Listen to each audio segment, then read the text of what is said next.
only way to develop a youth player is to throw him in the lion's den and let him experience it, because this is a professional football is like a crucible. Literally, you stick an iron into the fire, you heat it up, pull it out, and hammer it a few times, stick it out again in the fire, and that's how football players are made. The warm-up that happens is objective is to take your system of energy production from creatine phosphate to glycolysis to oxidative system. That means you're going to utilize your fat as an energy source, not that is stored in your muscles and in your blood. Grassroots is a truly a base problem. That means we need to fix our fundamentals. Welcome everyone to the new episode of the IKF Workshop Diaries. This is the episode number 6, and we are thrilled to welcome Elvis Goes, the founder and owner of the International Football Academy de Portugal, IFAPT. With over 30 years of coaching experience across multiple countries, Elvis has become a highly respected football coach, renowned for his commitment to developing young talent. Through IFAPT, he has created unique opportunities for athletes from the USA, India, the Middle East, and China to experience elite football training in Portugal. Elvis brings his deep expertise, passion for football, and a global vision for nurturing the next generation of football stars. So, welcome, Elvis. Any few words that you would like to say? Thank you. I appreciate you having me on the podcast, and it's always lovely to talk about football. I mean, it's very passionate to me. It's very dear to my heart. It is something that I have always thrived since I was a young kid. So talking football, it means a lot to me. So anyway, thanks for this opportunity to share, and thanks for the lengthy introduction. I mean, I think it's a very simple introduction. I love football. Bottom line, yeah. So go ahead. So yeah.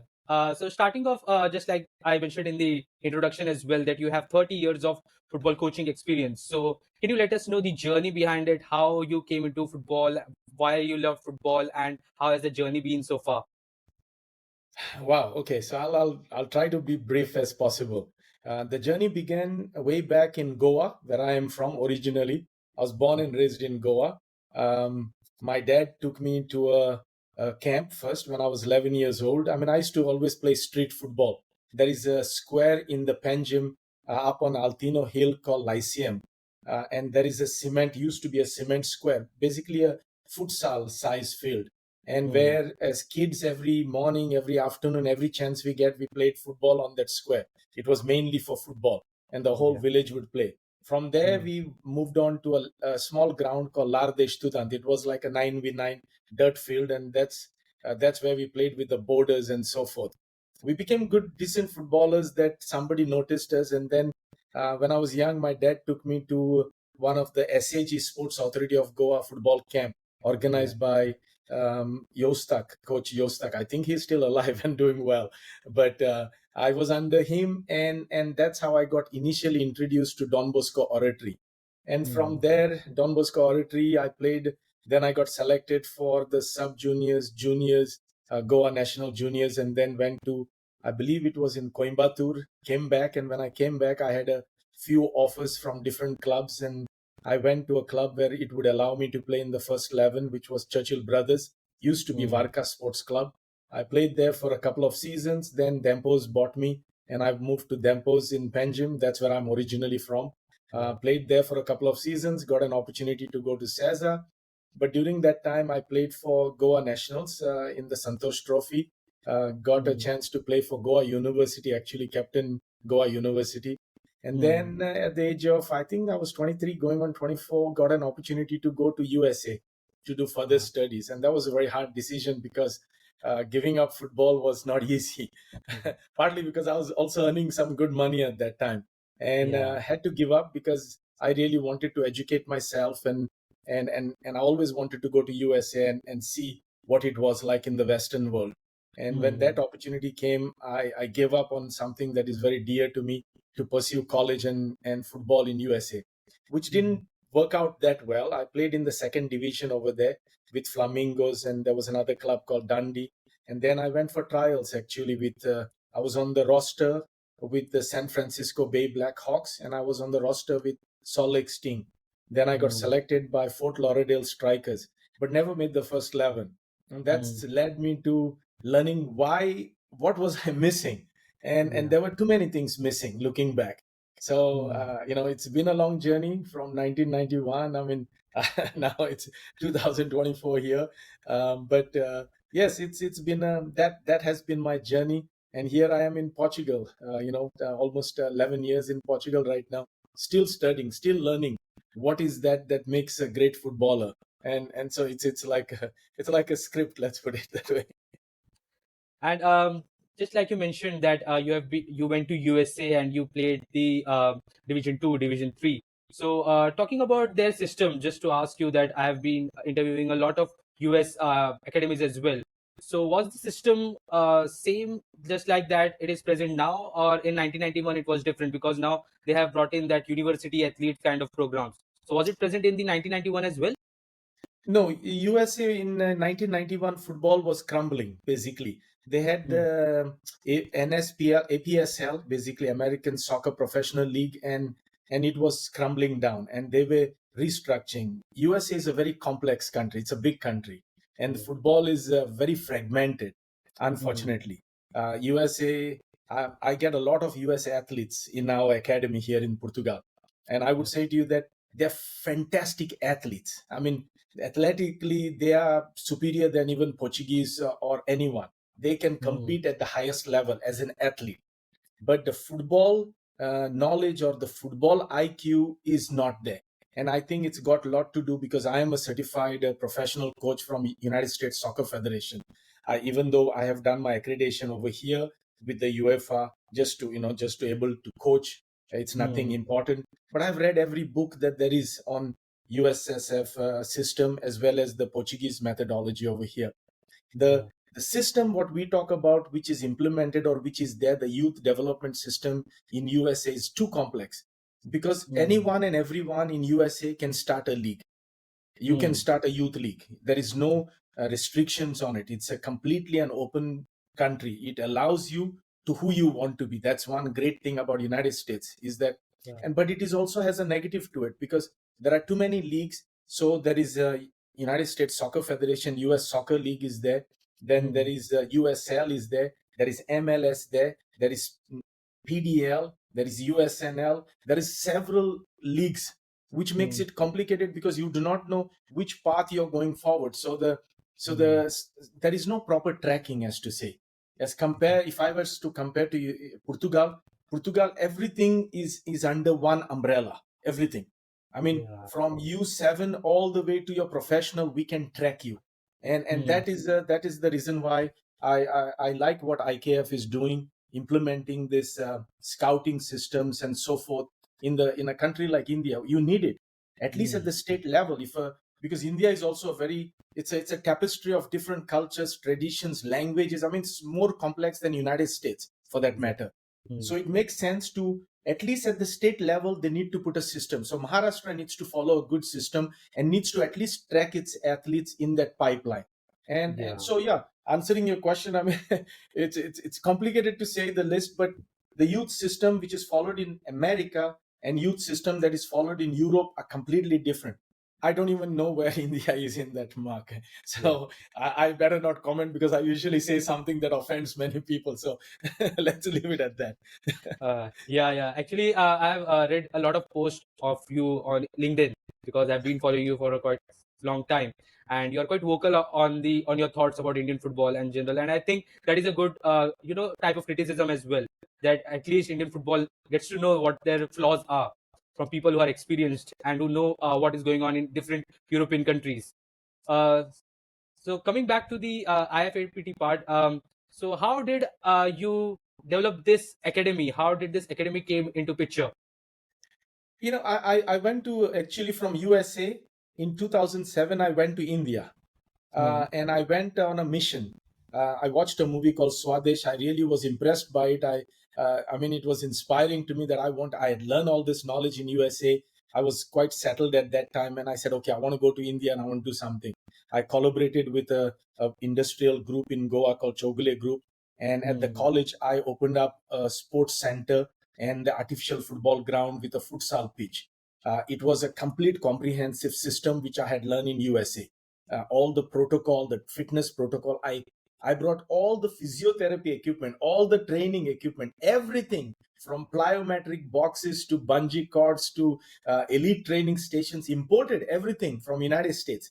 It was a 15 crore project funded by the Chogule Group, and we implemented it. It was really a success. The football ground was utilized from 6:30 a.m. in the morning all the way till midnight. Everyone came there. Mohan Bagan, East Bengal, Dempo, Mahindra and Mahindra, Churchill Brothers, name it. Everyone was there, and I got a chance to interact with all the athletes. And fast forwarded, then we started a program called Adidas Youth Football League out of that, because I had made sort of a recognition, and then I reached out to Adidas because I saw there was no youth football league at that time.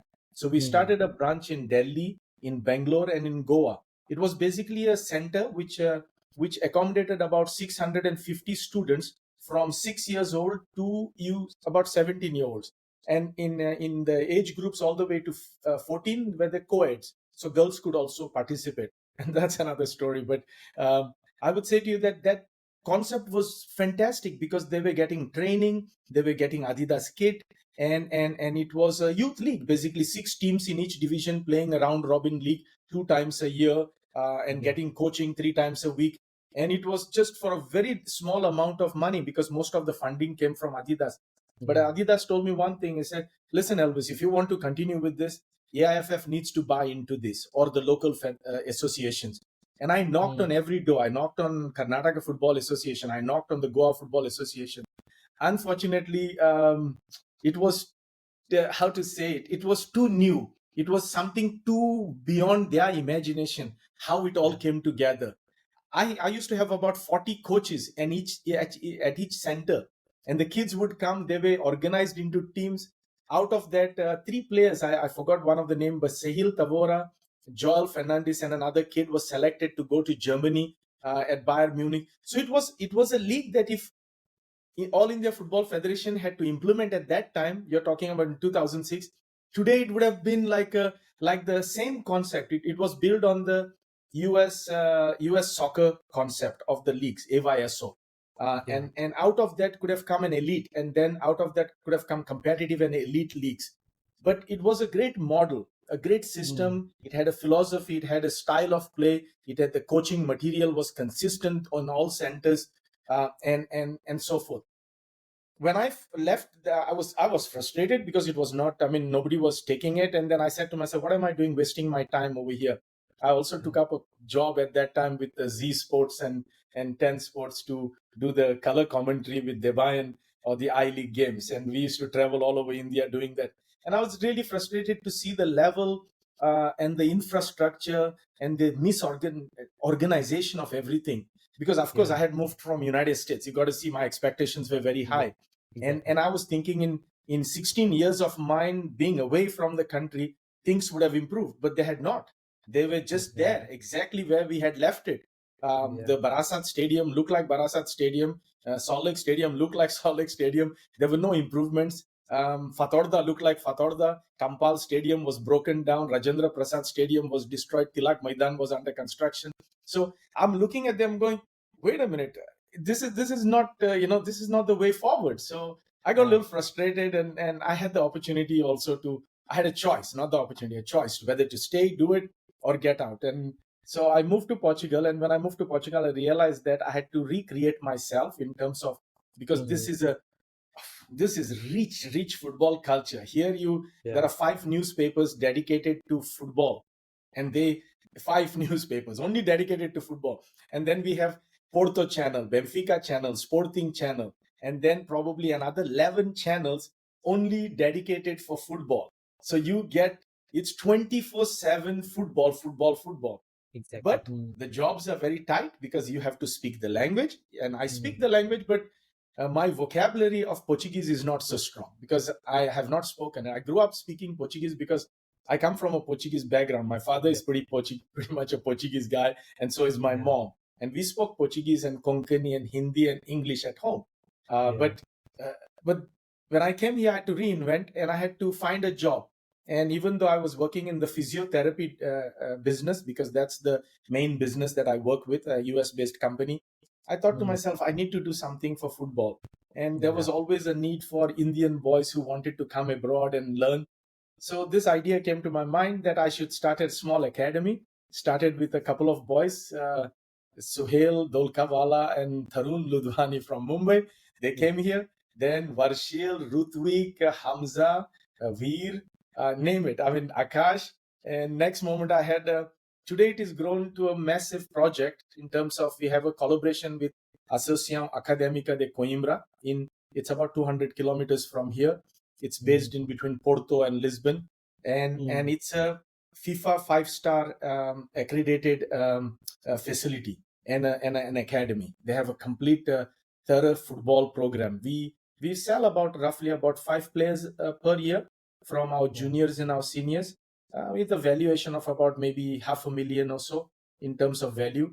But it's not that much money because we are a third tier.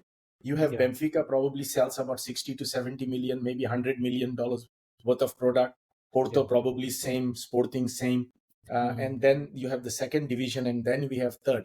We are in the third division as a third tier academy. So so that's how it began.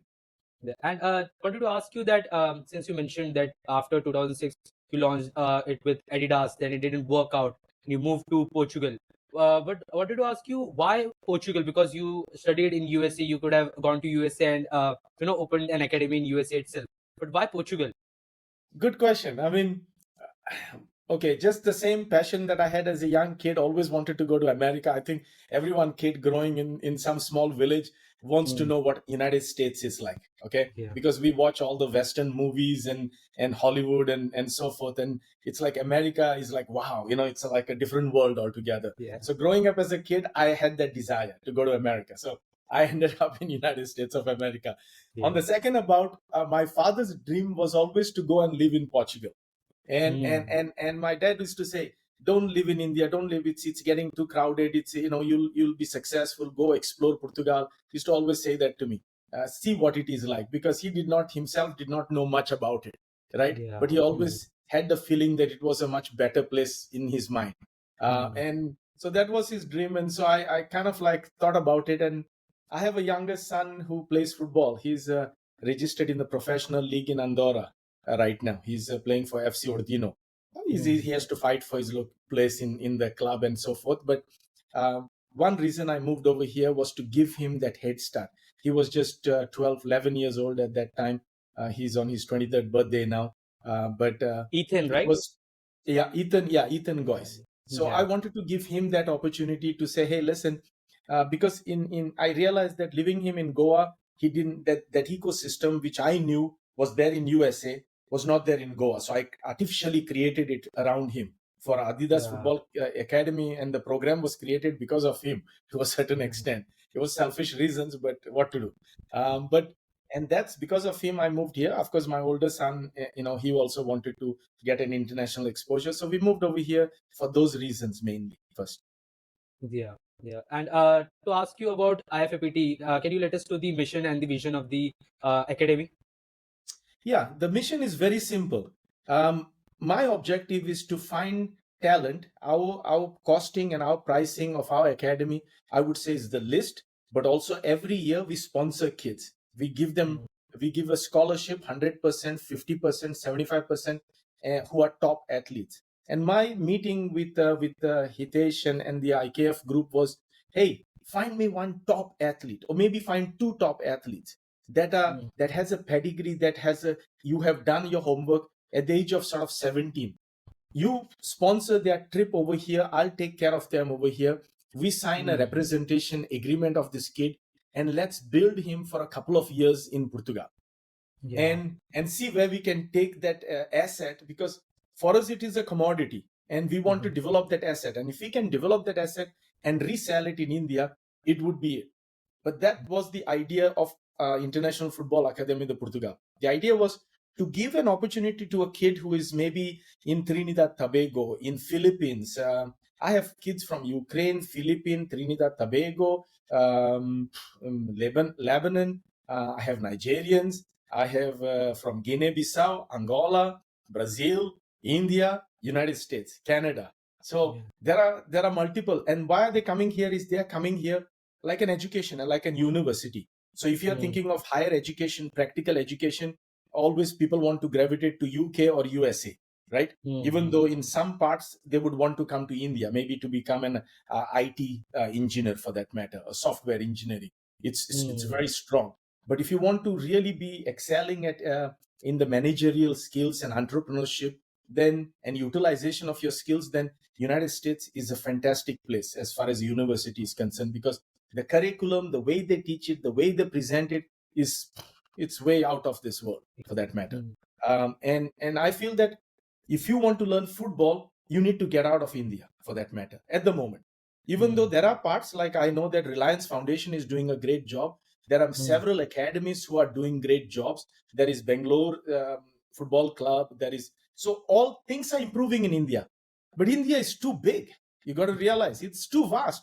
There is this. The population is huge, and even the Madras Academy, I heard that there is a fantastic academy set up over there. These are literally a drop in the bucket. But what is the missing component is that it's not the academy, it's not the training of the athletes that they're getting. They're getting top-notch training today in India, no doubt about it. And I mean, I know some of the guys who are there. What is the missing component? Missing component is the structure around it, the league system, the league at the state level, which is running too short. Even I-League runs for just 3 months. The ISL will be probably running for not more than 4 months. No, so it is not sufficient. Imagine our calendar runs over here for 10 months. And that is what the ecosystem needs to be. And it has a tier, it has the playoffs, it has the regionals, it has the nationals, it has the promotion, it has relegation. All those components is a very complex pyramid that they have developed. So we don't have that. So no matter how good your academy is, how good training you do, what do you do with that kid once he's graduated? Where do you put him? There are only few teams. There are only 12 teams in ISL. I don't know how 13. many are there right now. 13 right now. 13. So 13 teams in ISL for the whole of India is not enough. You need at least 21, at least minimum. You know, so you need to, and maybe you need to have 30 and make 2 zones, a southwest zone and a northeastern zone for that matter, right? Exactly. So that complexity is not there. So it makes it easier for us over here in Portugal to develop a player and then nurture him in the system. So any foreigner that comes over here, our objective is bring a foreigner, teach him. It's like a university. We teach them football. And why I say teach them is because football, as much as you think is about playing, it's more up here. If you don't understand the game mentally, and if you're not mentally strong to play that game, you will never able to play that game at the highest level. Period. It is more mental sometimes, I feel, than physical, technical, tactical, because it is the temperament that is required. So what I say to the students who wants to come here is that come here and experience it. We are going to bring you here. You're nurturing here. We'll get you the right kind of visa and we'll put you in one of the Portuguese teams where you will be playing and training and understanding the locker rooms, etiquette and everything in that environment. It's nothing like it. Nobody does it. So IFAPT has a very unique concept in that regard to present that opportunity to the youth players. I don't think, in my assessment of all the other academies I know, nobody does the way we do it. And I do it because it's my project, because I see the only way to develop a youth player is to throw him in the lion's den and let him experience it, because this is professional football is like a crucible, literally. You stick an iron into the fire, you heat it up, pull it out and hammer it a few times, stick it out again in the fire, and that's how football players are made. And not everyone is cut out for it. And I'm honestly going to say this to you, I have not come across a single Indian athlete that has come to us over here, especially kids who have money for that matter, that has that attitude. They come here and then they realize it's too hard. Many of them. At the moment, I have 2 Indian boys right now, hammering it out, trying to do their best. So I feel that we need to, and that was the reason why I connected with IKF. I said, find me that kind of hunger and desire in an athlete in India. Let's bring him here and let's see if we can chisel him into a fine sword one of these days. And talking about IKF, just like you mentioned that since they are also contributing to Indian football in their own way, so and that was your reason to contribute to partner up with IKF. So this is the first time that you are partnering up with them in the workshop, right? In the season 4 workshop. No, I participated last year actually, and we bought one of the kids. They've sent one kid here for a month. He was with me, Yeah. and he was a good athlete. Like I said, at the age of 17, 18, when an athlete comes from India, he's not ready for the European football, and that's the reason why I really was hammering with Hitesh in the last conversation I had with him. I said we need to implement the same thing what they're doing here over there, the similar methodology or the way they teach the football curriculum, because people don't realize football education is a curriculum, just like learning chemistry or mathematics or biology. You need to learn from the basics to complex, whether it is simple equations to quadratics to derivatives and calculus, whatnot. I would say you have to do the same thing in football. And in the absence of that, you have a footballer, he might be good in some parts and lacking the other parts, and he's not all rounded, and that's a flaw, and that is a flaw with the full Indian system, because the education system is fragmented for the football education. And even while I know some of the guys who are in the football education system who are doing a great job going and conducting the D license or C license or B license or A license, I feel that that is not enough, the way it is structured, the way it is, because it's they go and then they get this license and they are in a club and they're following one methodology which is bought by a Spanish or a Dutch or an English or maybe from other country. Then there is another guy who's bringing some other system from maybe African country, and you have a literally a lot of conflict of ideas. So I'll give you an example of this. A player that is developed in Porto, for example, and a player that is developed in Algarve, which is down south. Okay, the teaching methodology of 4-3-3, how we play, all the pattern of play, the roles of each players in each position, like so we have 6 or 8 and 10 or 2 or 3, the number system which we follow is identical. So if we say to him, what number do you play? He says, I play 6. So we put him to play 6. And we expect him to understand that, okay, we are going to play 2, 6 and 8 when we are defending. And in offense, we are going to play as a 6 as a holding midfielder. You're going to be alone. So, and your role is this. He already knows his role. Exactly. Now try teaching that to a kid who has just come from India. It takes time because he doesn't understand the sectors, doesn't understand the corridors. He doesn't know when the ball is where, how to position himself. I have a kid from Nigeria right now, fantastic athletes by name Andre Bakno. I have great hopes for him. I think he'll become a professional eventually, for sure. But right now, at the moment, he's 17 years old. He doesn't understand football. He just doesn't get it. He leaves his position when he's not supposed to leave. It's like leaving the post, not guarded, and then there goes the through ball. So that kind of missing components are critical, which people don't realize. I mean, that's why yes, I am sometimes vocal. I just made a comment on someone said rondos are useless. And I made a comment. I said, better go figure it out something else. Football might not be for you. So yeah actually just like you mentioned that a 17 18 year old coming from India is not able to grasp the understanding of the European countries, how they play football. And just like you mentioned, since the IKF workshop is being conducted and this is the season 4, and these guys they are conducting it for just a span of 9 days.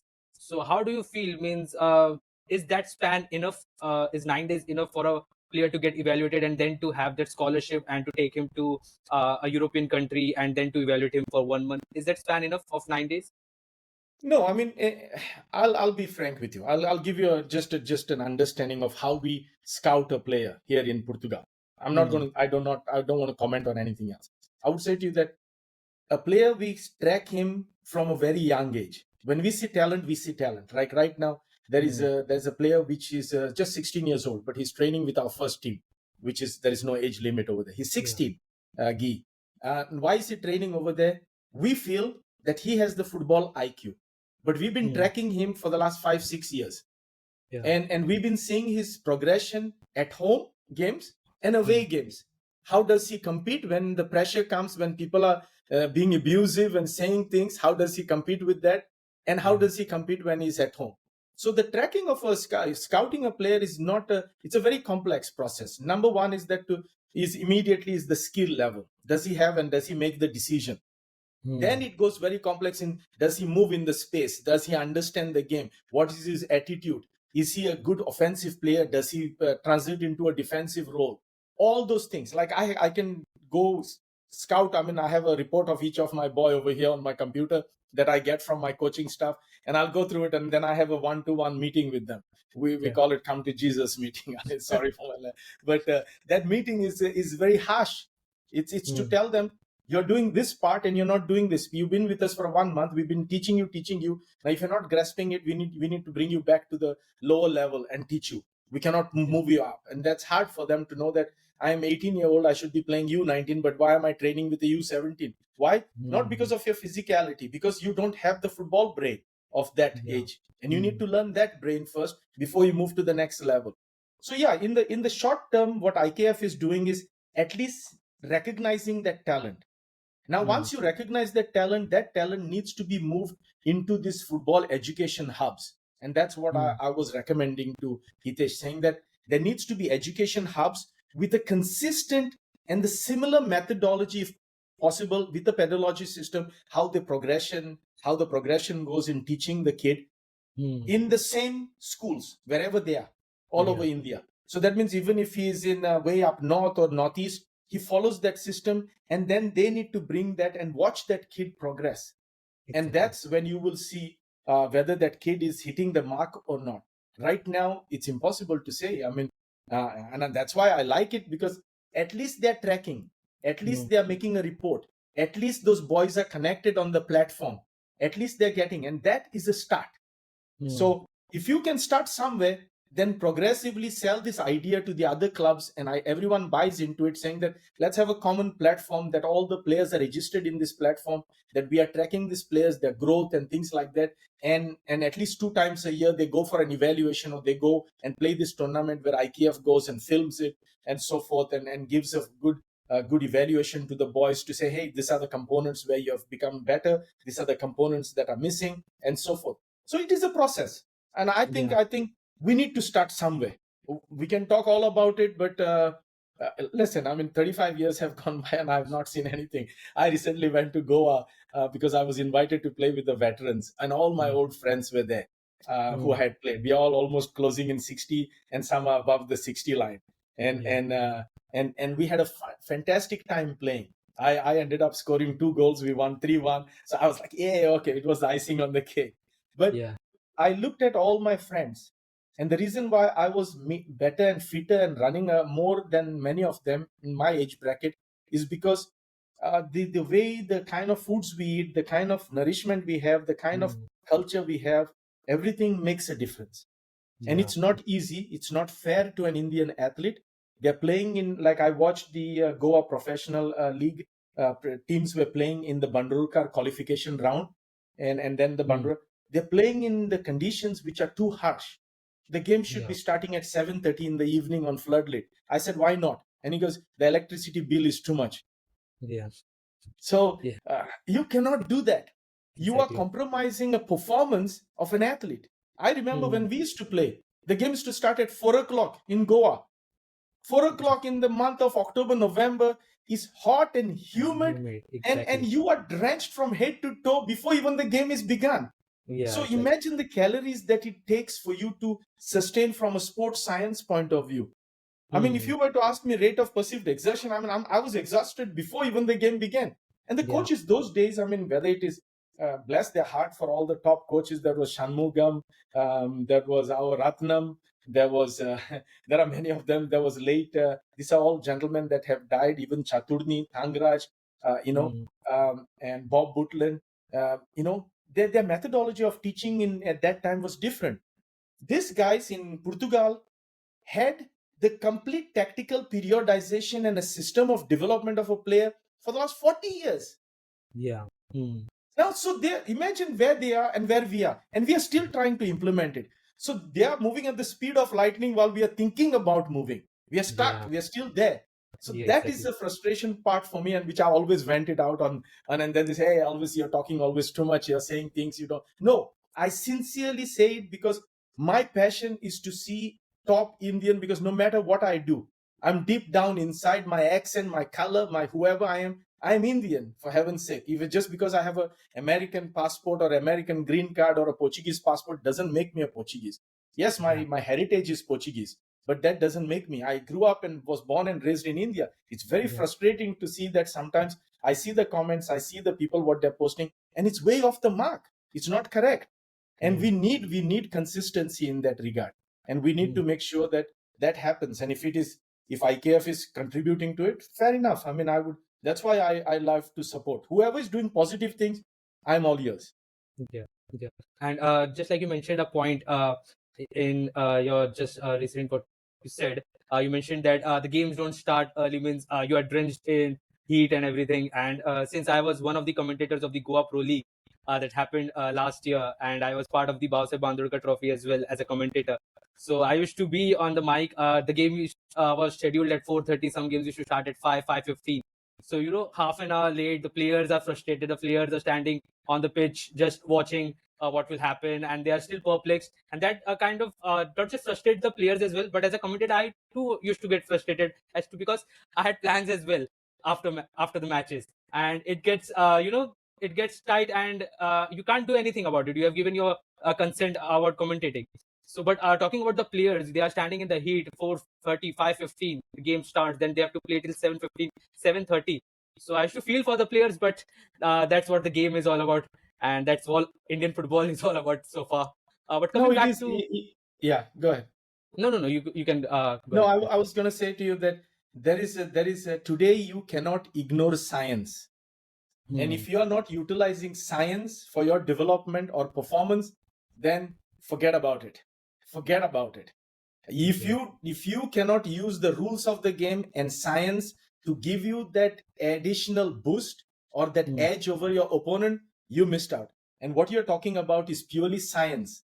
The science is like this. The warm up that happens is objective is to take your system of energy production from creatine phosphate to glycolysis to oxidative system.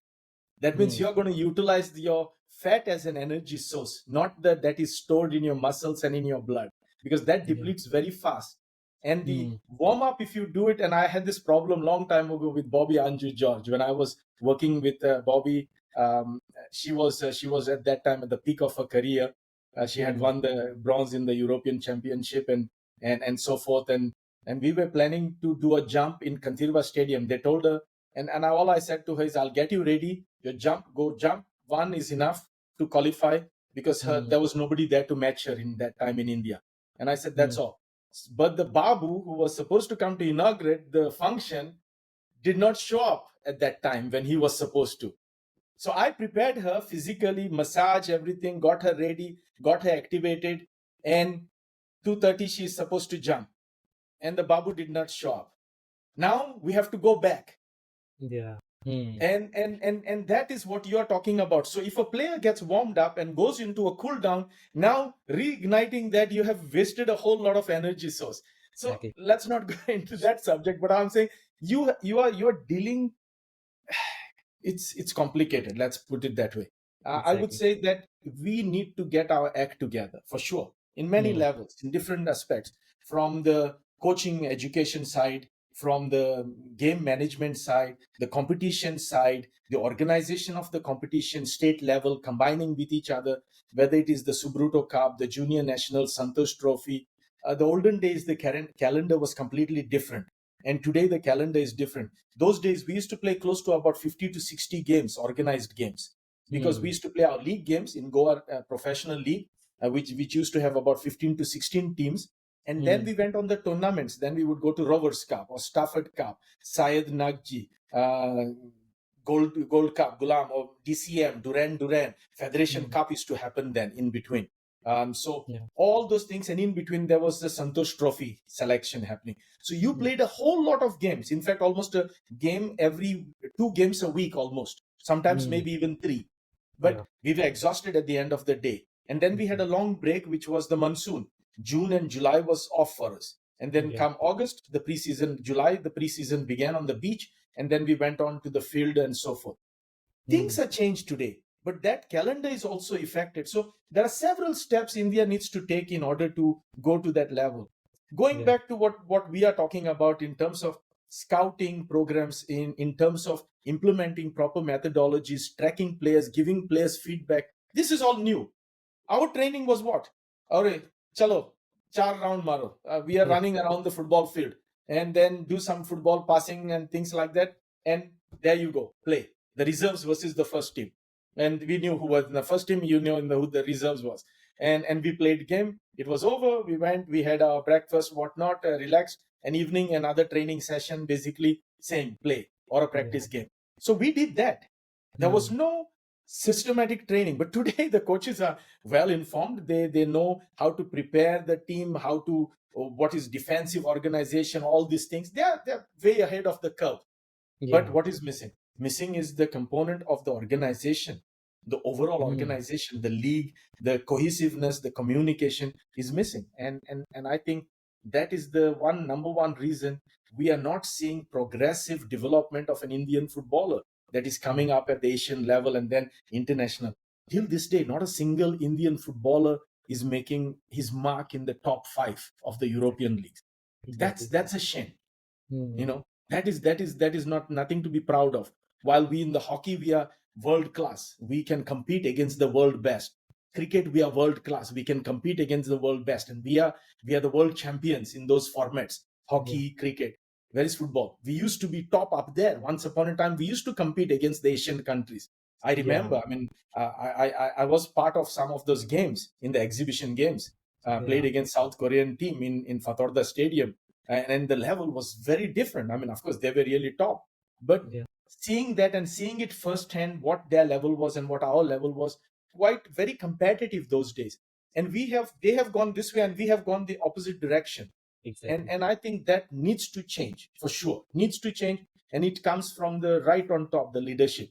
They need to sit down together with all the stakeholders, the owners, the coaches, bring a group together and brainstorm it, have an open town session, and have a discussion to say, and then come up with a good roadmap, not just a 45-year-old roadmap that doesn't make any sense. I mean, nothing is going to implement, and then you're firing someone because somebody's trying to cheat or no, not not going to happen. Exactly. Talking about the workshop, the IKF Season 4 workshop, and how will you assess a player, and how will you rate rate the success of IFAPT via this IKF workshop? Means how was this workshop successful according to you? How will you rate it? I think they are doing a good job because they have good system in place. First of all, they have a very good structured system. It's like a template that they are utilizing.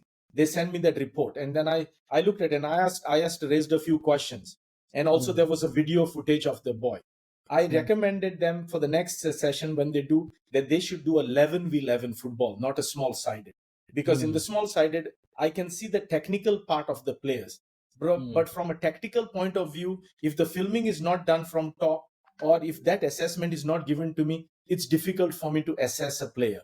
So I think there needs to be a few fine tunings to be done.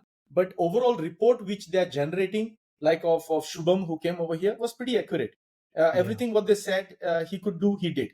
What he missed, what he did not, what they did not assess him, he couldn't do because it was not there in the report, which is the tactical and the physicality part of it. And of course you got to realize the physicality part is very high, has to be very, very high on the scale, because you are competing against when you come over here, the moment I put you in my national division training, which is a team that is going to play against Benfica, Sporting, Porto, you got to be top notch, because the boys are looking at you. First of all, you're a foreigner, and they start measuring you up and down to see your thigh size, your cuff size, your shoulder size, your deltoids, pectoral muscles, and they go, okay, this kid is strong. When they look at Nigerians, they have a different perspective. When they look at an Indian, they have a different perspective. So in their mind, they have already made up something. Now he could be very skillful, like Shubham was very skillful. His first touch was brilliant. He assessed the game really well. In a small sided, Shubham was fantastic. Big football field, 11v11, Shubham was a little bit lost. So in that case, that's where the assessment needs to change. And that's where they need to look at it and say, okay, we are going to make sure that this also is assessed, and we find this kind of an athlete that we put him in a long term, not just for a month. I'm willing to sponsor a good kid and there are people who can sponsor. If the athlete has the talent at the 17, if he's well built, everything, and his genetics is the age is what he's saying, because of course there are too many people lying about the age nowadays, because we are not tracking it properly, and all the birth rates, I mean, date of births are forged and all those things. But that's different story. Over here, if he's 18, he will be competing against the best. That means doesn't matter whether he's 24 or 25-year-old. Our guys at 18 are the next professionals. They don't care if they're playing against 27-year-old. They don't. There is no difference for them. So that doesn't matter to us.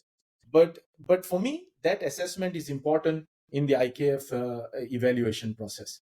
Yeah, and just a long question, last long question. I wanted to ask you, what do you think of IKF? How is it helping Indian football to grow? And what do you think of Indian football in general? How will it grow in future?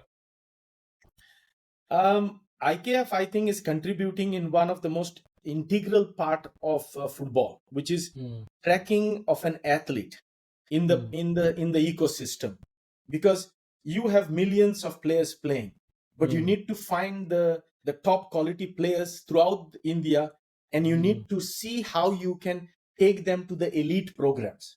So to me, IKF in that regard is an integral part of it's like, I mean, it's like literally finding a needle in the haystack, especially when it comes to India. So by conducting the citywide events or in the districts and deep inner cities of India, it's brilliant. It's top. It's required to be done, because those boys are never going to get the exposure otherwise that is needed. So in that regard, IKF is doing a brilliant job.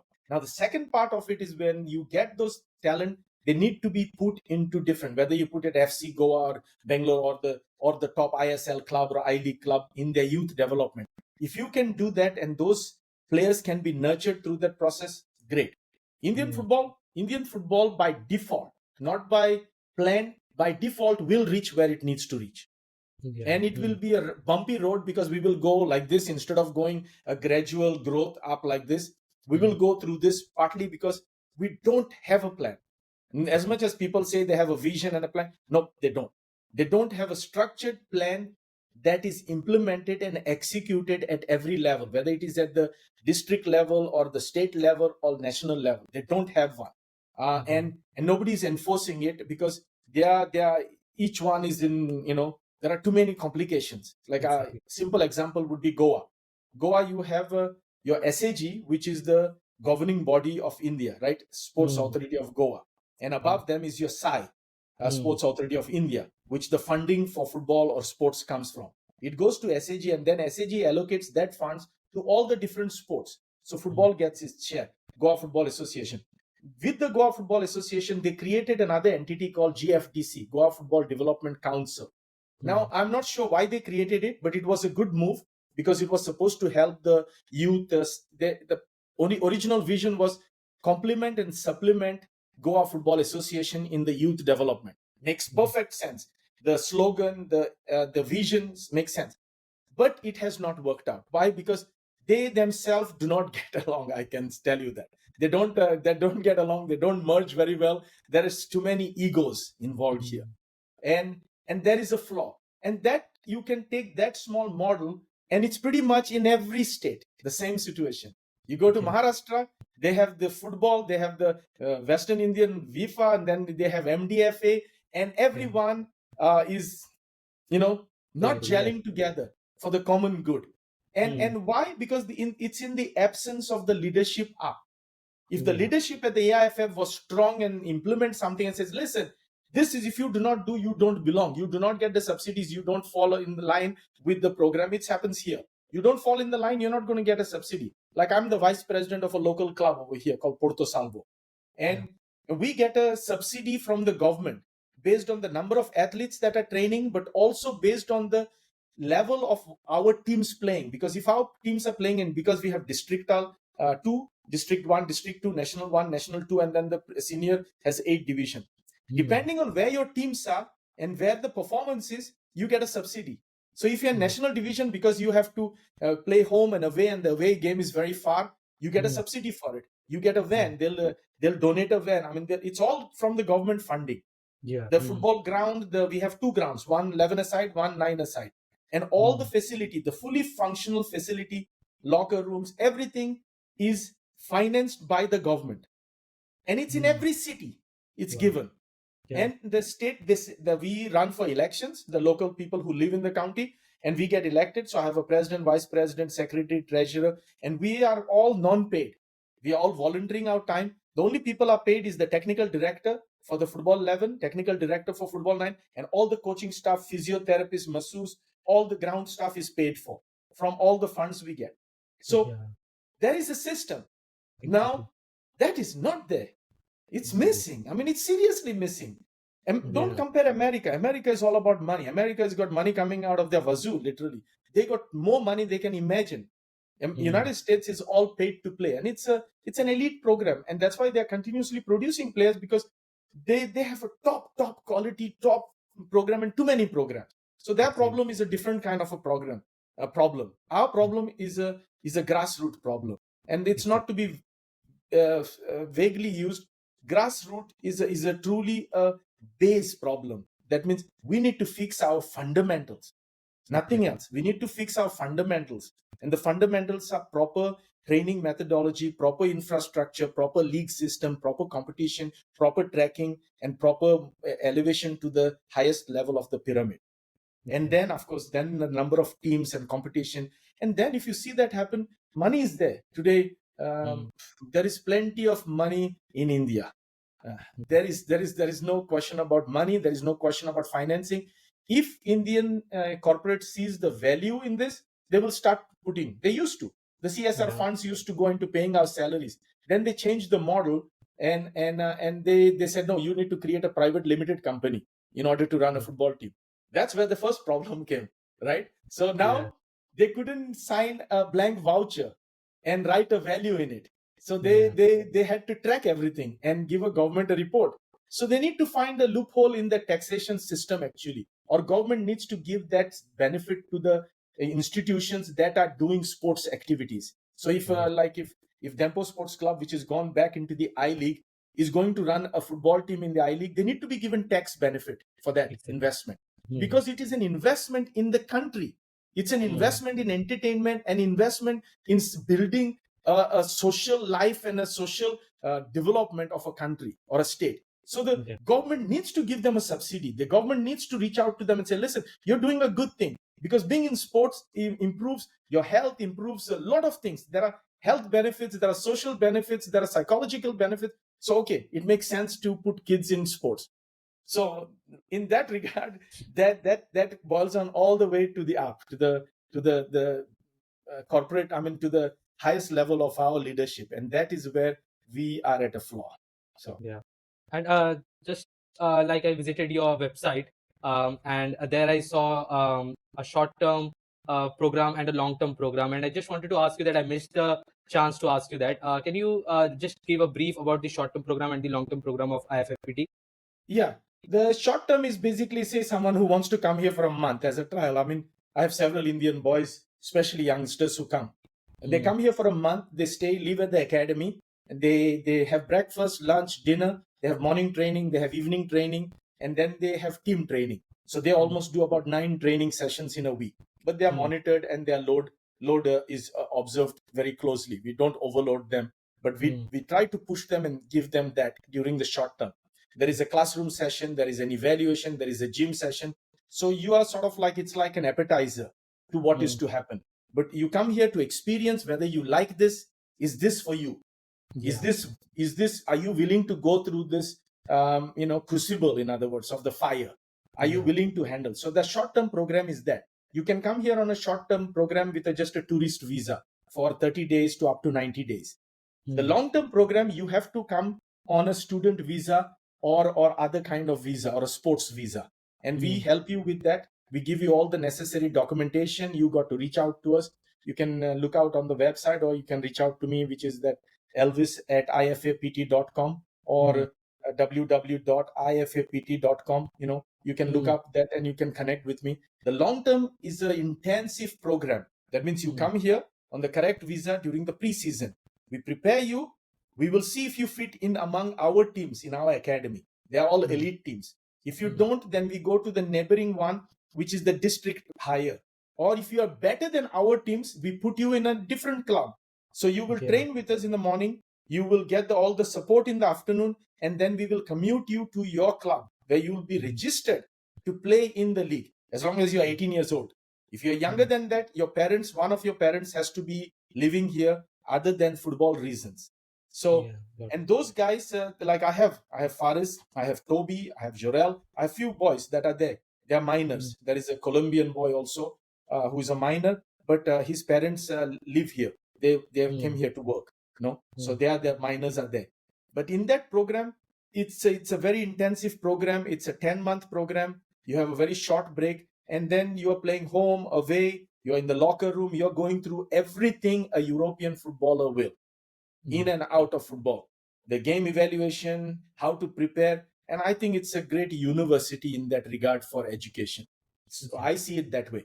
I don't see that maybe Indian footballers might make it in the top leagues over here, but they can make in the smaller leagues like Cyprus or Andorra or maybe Malta and so forth, or maybe in Romanian second, or in the third league in France or in Sweden. There are all our academy boys are all over the place today. They're placed in different. I don't try to post and I put this player here or that on my website. I used to do that. I don't no longer do it because it's not relevant to me. Because a kid becomes a player because the kid worked hard, not because we made him. I have 52 players. Only 3 or 4 will make it on top.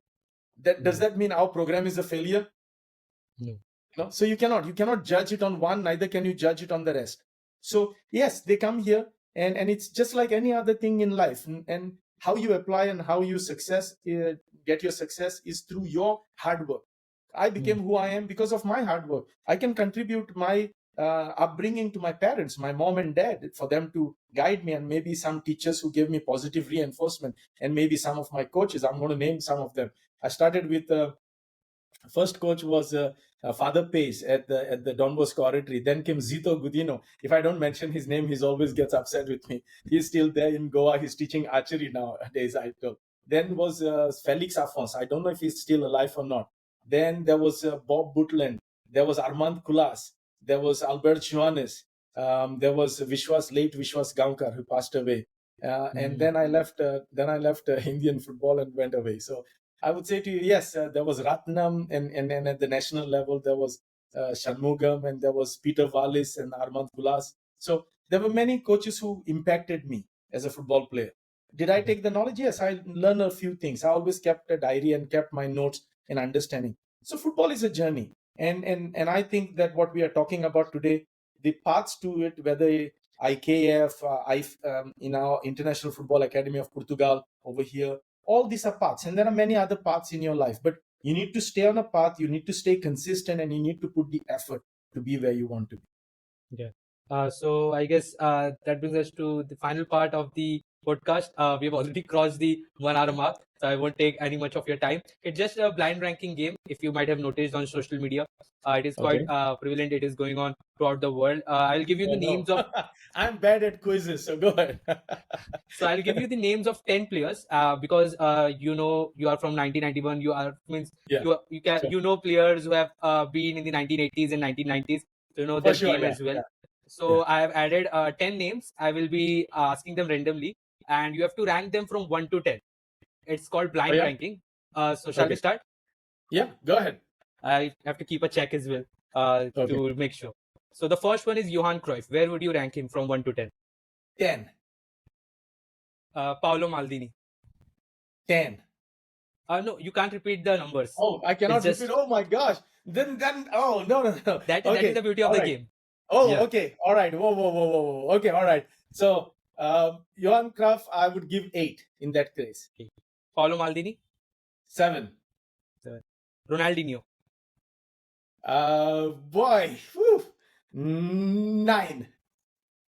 Thierry Henry? 5.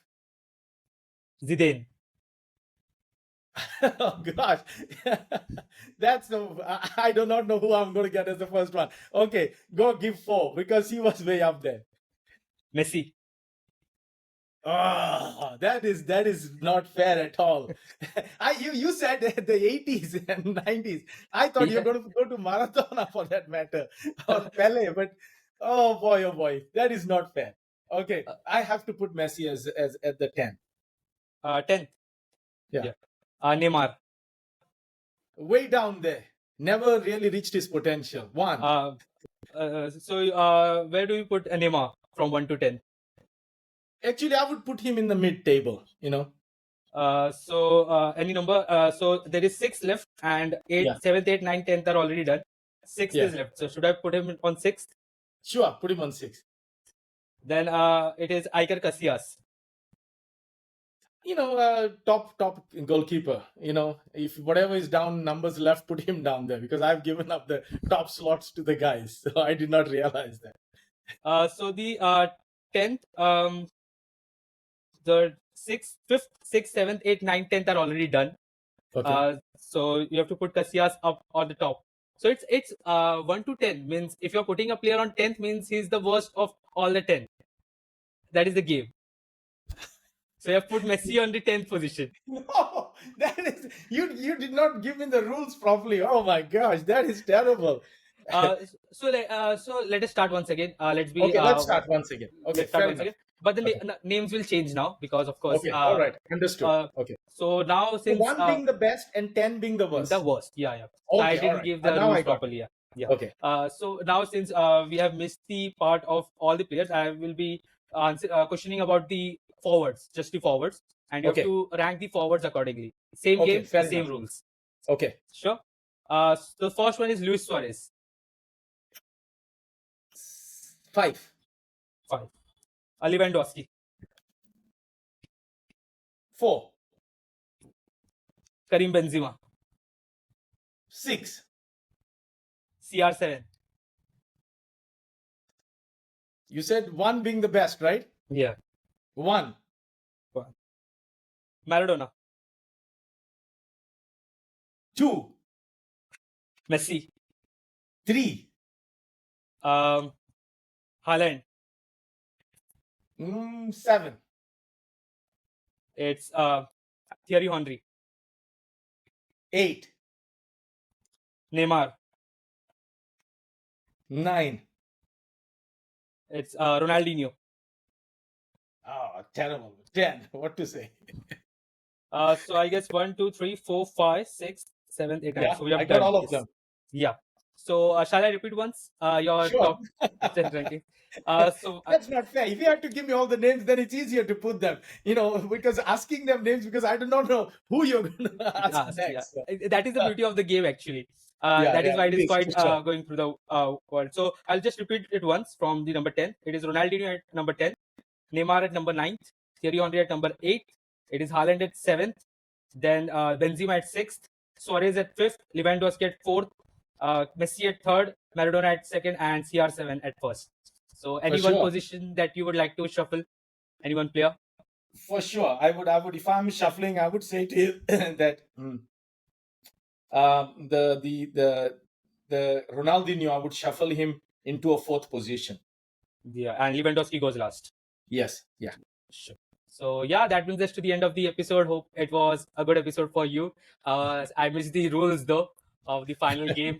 I didn't mention it properly. I thought because I've been interviewing young players, so they know the game. So yeah, no I'm problem. not an older guy, so you can say I'm not a young guy. I'm an older guy.